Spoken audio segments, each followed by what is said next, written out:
यह फल के अनुसार दो प्रकार की होती है, एक निष्काम होती है, एक सकाम।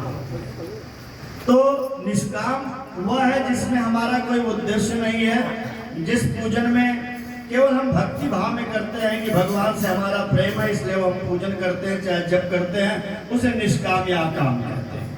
लेकिन हम जितने लोग यहाँ पर बैठे हैं या जितने भी लोग गृहस्थ आश्रम में हैं, लगभग अधिकतम लोग सकाम पूजन ही करते हैं। सकाम पूजन जिसमें हमारा कोई न कोई उद्देश्य होता है। हम जब पूजा करते हैं तो उसका कोई न कोई लाभ चाहते हैं कि प्रभु हमारे घर परिवार में सुख शांति समृद्धि बनी रहे, ऐसी अलग अलग मनोकामनाओं के साथ करते हैं। तो जो सकाम पूजन होते हैं, अगर वो संकल्प के साथ किया जाए तो उसका फल बहुत ही उत्तम प्राप्त होता है। तो अब यह तो संभव है, हम लोग तो वैसे जो लोग केवल मंगलवार को सुंदरकांड पढ़ते हैं, हनुमान चालीसा पढ़ते हैं, वो 52 करते हैं। जो लोग मंगलवार शनिवार को करते हैं वो लोग साल में 104 करते हैं। अब प्रतिदिन हम लोगों को तो संभव है नहीं कि संकल्प ले सके, इसलिए यह सुनिश्चित किया गया, आपस में विचार किया गया समिति के द्वारा कि वर्ष में एक बार गंगा दशहरा के शुभ अवसर पर हम सभी लोग एकत्र होकर के संकल्प लेकर के हनुमान जी महाराज का पूजन करें और हवन करें। यह जो हवन यहाँ पर हम लोग करते हैं, यह हवन एक यज्ञ के बराबर है। इसकी भव्यता को समझिए। श्री हनुमान जी महाराज के सहस्त्र नाम स्तोत्र यानी 1000 नामों की आहुतियां हम लोग देते हैं। इसके साथ साथ जितने भी चौपाइयाँ इसमें है हनुमान चालीसा में, उनसे आहुति देते हैं, और सुंदर कांड में जो प्रमुख चौपाइयां उनसे आहुति देते हैं। लगभग हम लोग 1250 के आसपास आहुति देते हैं, जो यज्ञ से कम नहीं है। इसलिए यह कार्यक्रम इसलिए आज बता दिया कि बस आगे एक मंगलवार है, इसके बाद 5 तारीख को ये निर्धारित है गंगा दशहरा के शुभ अवसर पर ज्येष्ठ मास में ही।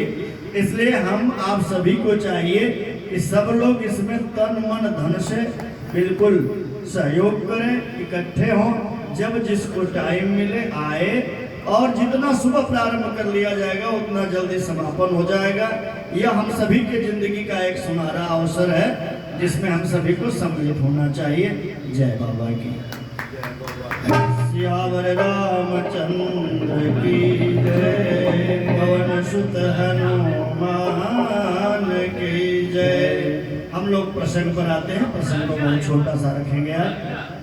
हनुमान जी महाराज यात्रा पर लंका के लिए निकल चुके हैं। समुद्र को पार करने के लिए हनुमान जी महाराज छलांग लगाए हैं। प्रथम मुलाकात मैनाक पर्वत से होती है, जो हनुमान जी महाराज के स्वागत के लिए जाते हैं। हनुमान जी महाराज उनका अभिवादन करते हैं।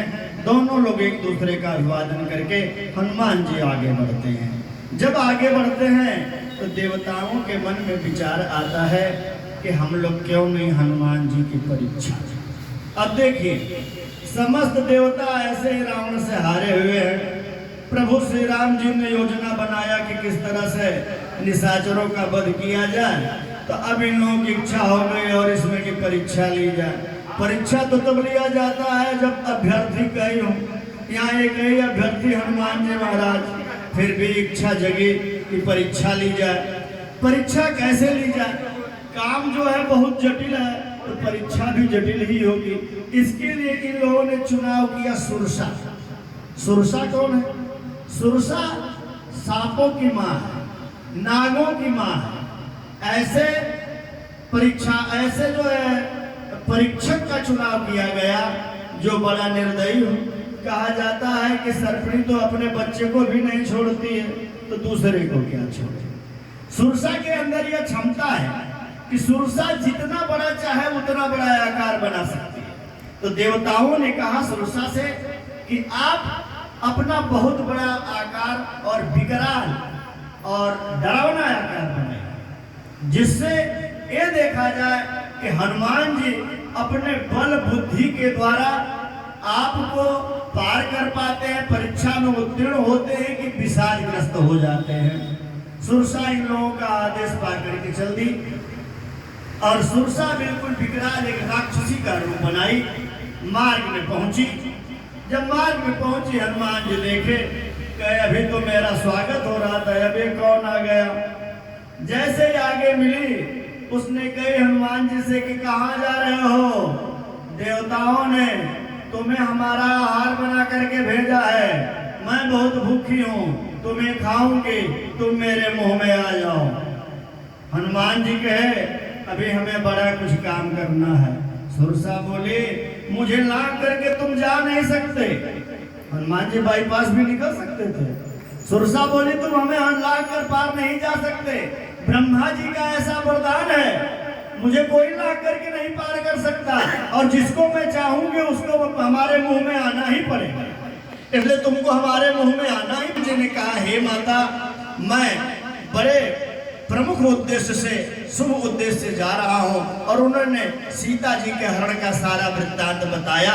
फिर भी सुरसा जाने नहीं दी। कम ने वो जतन दे ये नहीं जाना, ग्रस न मोहि कहे हनुमाना।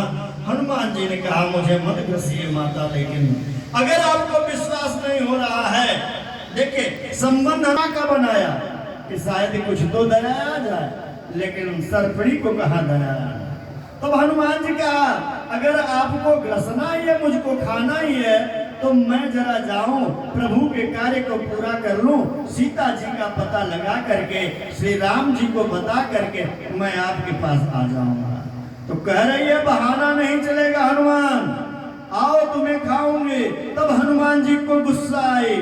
हनुमान जी बोले तुम्हारे जीभ में, तुम्हारे तालू में इतना दम है जो मेरे बल को बर्दाश्त कर लेगा, या सुनते ही सुरसा अपना आकार बढ़ाने लगी। सुरसा जैसे जैसे अपना आकार बढ़ाने लगी, तो बढ़ा करके देख रही है तो हनुमान जी उसके सामने दुगुने खड़े हैं। फिर और आकार बढ़ा रही है, फिर देख रही कि हनुमान जी तो दुगने हो गए। अब हनुमान जी विचार कर रहे हैं बड़े होने वाला सिलसिला कब तक चलेगा। अगर केवल सब लोग बड़ा ही होना चाहें, हम बड़े, काम नहीं बनता है। काम तभी जब बनता है जब छोटा होना होता है।